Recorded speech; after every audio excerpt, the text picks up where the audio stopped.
The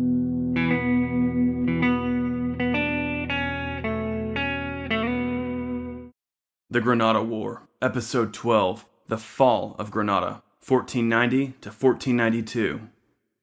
In the aftermath of El Zagal's final defeat and departure for Africa, Boabdil had made overtures toward Isabel and Fernando that he intended to surrender Granada to them.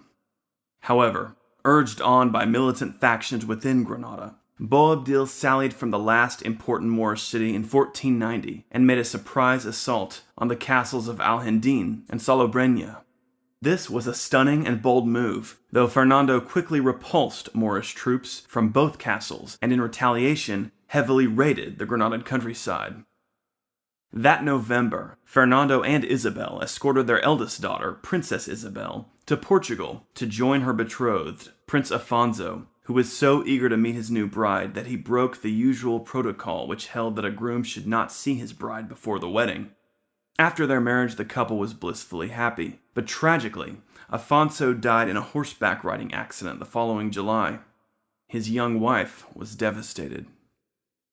That tragedy still lay in the future in April 1491, when King Fernando and Queen Isabel, along with their son Prince Juan, and an army some 80,000 strong, larger than any in the history of the Reconquista, set out for Granada, intent on reducing that city once and for all. As the army set in for the siege, a permanent military base, Santa Fe, was built near Granada, and the Duke of Cadiz defeated the Moors in a skirmish outside the city. However, in August, news arrived of the death of Princess Isabel's husband, Prince Afonso of Portugal, and the news devastated the royal family. That same month, Princess Isabel rejoined her family at Santa Fe, inconsolable in her sorrow, insisting that she would never remarry and would only wear coarse wool for the rest of her life. Queen Isabel, always close to her eldest daughter, was deeply distressed by her child's sorrow, but as ever maintained a serene bearing, never showing her sadness. She believed that it was absolutely necessary that she maintain poise for the good of the army's morale. Meanwhile, the Christian army pressed the siege relentlessly. By September, it was clear that Granada couldn't hold out much longer. Boabdil insisted to the Catholic monarchs that he intended to surrender, but that he needed time to accustom his people to the notion, for Granada was still filled with warlike Moors who wanted to fight the Christians to the death. Boabdil asked the king and queen's representative, the knight Gonzalo of Córdoba, for 6 months until Granada was handed over. Isabel and Fernando refused to this. Finally, by November, Boabdil realized he could hold out no longer. On the 25th of that month, with snow beginning to dust the Sierra Nevada, Boabdil agreed to surrender at the close of January 1492. The Mohammedans of Granada would be granted the right to practice their religion and live in the city unmolested, or they could vacate Granada for Africa. Once he'd come to terms with the Catholic king and queen, Boabdil found his position in Granada untenable. The enraged bellicose Moorish faction was plotting against his life.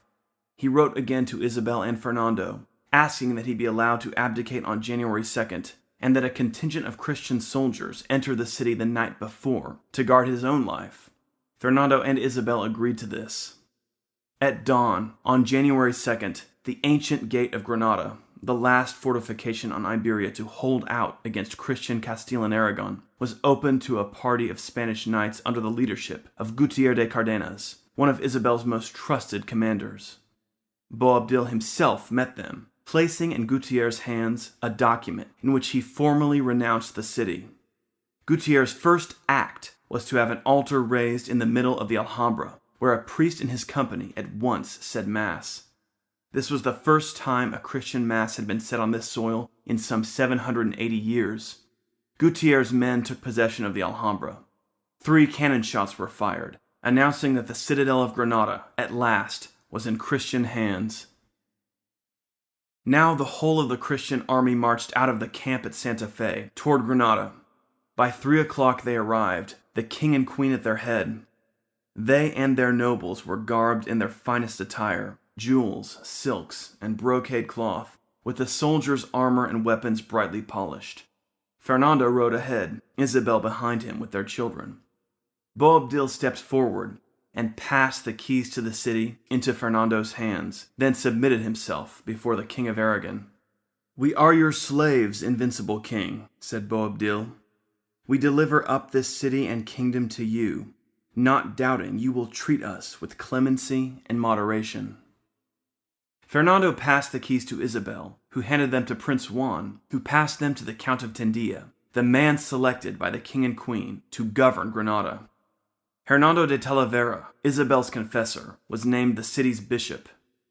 The royal family now rode into Granada, followed by the whole of the army. They were greeted by a procession of Christians, former slaves to the Moors of Granada, now freed by Isabel and Fernando's crusade. Isabel received the Christians with great joy, then had them immediately led to Santa Fe, where they were fed and bestowed with gifts. Hernando de Talavera climbed to the Alhambra's high tower, where he raised a cross and cried out, "Ave Cruz, spes unica," "Hail to the cross, our only hope."